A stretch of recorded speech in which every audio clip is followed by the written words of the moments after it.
I imagine you've all heard of the saying to be in this world but not of it. And this is often, the significance of this is misunderstood often. People tend to focus, as they usually do, on exteriors. So they think of just the world as this world when they look around themselves. To be in this world but not of it. And that has a certain elementary level of truth to it.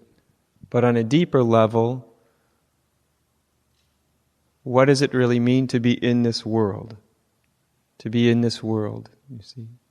What is this kind of a teaching really saying to us? To be in this world but not of it. So most human beings are in this world and they're also of this world, right?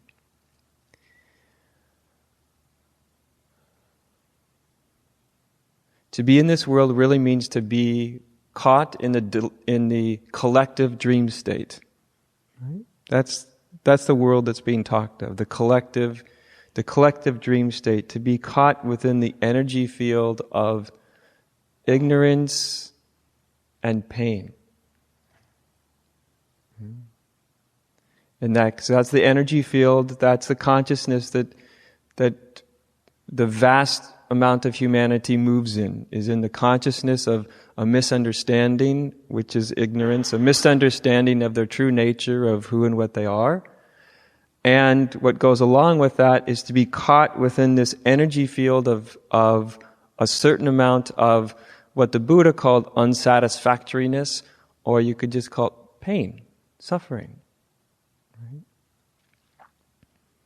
So there's a collective kind of energy of pain and suffering, of unsatisfactoryness. That's obvious when we look around the world around us, that almost everybody is engaged in some form of trying to get away from unsatisfactoryness, right? Something. If only, like, I can't wait till I have my 2 weeks of vacation, because then I can get away from what? It's not getting away from work that's so significant. It's the thought I could get away from this awful feeling of unsatisfactoryness. I can go on the beach and I can relax and I can be happy. Which usually doesn't quite work out that way, because the beach is never quite as it's sold to be, and the plane doesn't arrive on time to take you where you're going, and the hotel has a cockroach on the floor, and there's always something to be unhappy about. But it's to sort of be caught in some level of unsatisfactoriness. So some people are caught in a very, very dense energy field of unsatisfactoriness. Very, very dense, very, very heavy. Other people, it's much, much lighter. And then there's, as I said, the sort of the energy field of unsatisfactoriness, of pain. That's a collective energy field, right? And that is to be in the world, to be caught in that sort of collective energy field of unsatisfactoriness. And when we're in it, we're basically always seeking some way to feel better, right? To have something better happen. So we're prone to, in the West, we're prone to vast amounts of consumerism as a way to feel better, to heal ourselves from this unsatisfactoriness. Different cultures have different responses to dealing with unsatisfactoriness, to this pain. And then there's the individual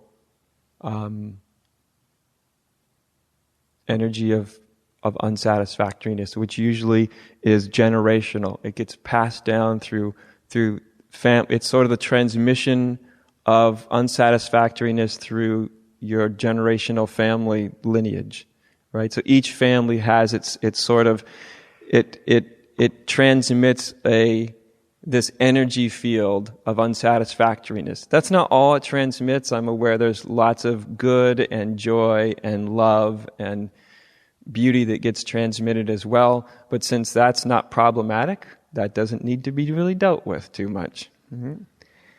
So I think everybody is probably aware, whether you want to be or not, whether you're resisting it or not, that in a particular generational line, even ones that are relatively healthy, there's what comes with it is a certain transmission, a certain generational unsatisfactoriness. Does that make sense? And that's what people tend to resist in their that's why people, so many people, as one thing I realized when I started to teach, which surprised me, is I realized that most people of any age, of 20 years old or 80 years old, that vast majority of people were still in their mind and in their bodies and in their energy field, they were still battling with mom and dad on some level. They still hadn't come to peace. In other words, they still hadn't broken free of the negative part of that energy field. Right? So they were still identified with it, and some people will it'll be very, very mild. Other people, it'll be heavy, and they'll be sort of in a dense state of resentment, denial, anger, all of that. That's why when people say, I hear this all the time whenever I do teachings getting near the holiday seasons, I always get questions of like, what do I do when I go back home? I revert back to, when I was 15 years old, and everybody else does too, right? About the age everyone was when they left is who they become when they come back often, And that's the generational energy field. It's sticky and it's magnetic, and it sort of pulls you back into its field. And before you know it, everybody is sort of stuck back who they were decades ago. And of course, it doesn't feel like it fits. It doesn't feel true to you. And yet, so often people get caught in that. So this sort of energy field of unsatisfactoriness is both generational, it's personal, which means it just comes from your own life experience, and then it's also collective.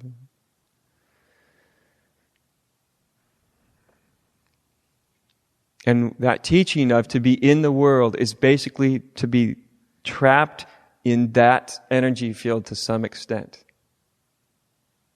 Right? To be trapped in the world of unsatisfactoriness. Right? In either a very obvious degree or a very mild degree. Depends on each person, right? I remember reading a conversation with the great sage Nisargadatta, who we've talked about a few times, and people would ask him certain questions about, how he dealt with this difficulty or that difficulty, and he would just say to them very directly. He would say, "That's not in my world. That's in your world. I'm not in your world." Which was for him, so it wasn't a problem. And what he meant, of course, it's not that he wasn't in their material world, that it didn't mean that they weren't sitting in the same room, seeing the same things. It meant that he wasn't in that world of misunderstanding, illusion, and unsatisfactoriness. That his consciousness no longer lived in that world. And since it no longer lived in that world, it didn't have to really solve that world, because that's not where it was anymore. And of course, the people who asked him this question, I'm sure, were quite baffled by his answer and probably unsatisfied.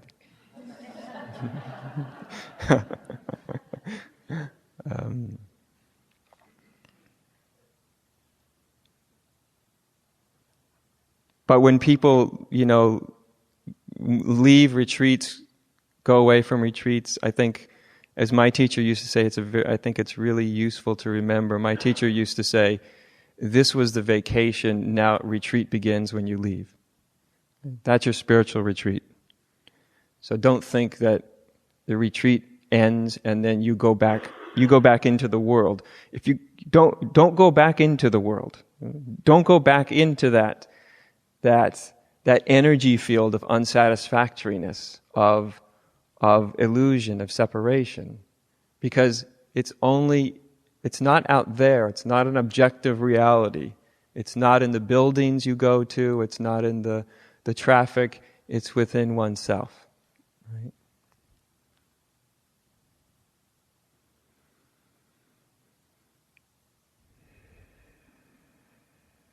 Of course, the denser that our energy field of suffering is, of pain is, we tend to attract what we're caught in. So if we're caught in a very dense energy of pain and suffering, we tend to attract energies of pain and suffering around us, which they confirm our worldview, right? And that's what makes it very difficult to see through it.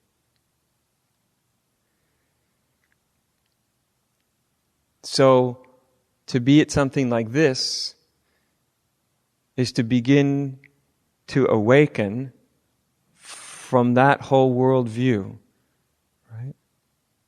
From that energy field of misunderstanding, of separation, of conflict, intellectual, psychological, emotional,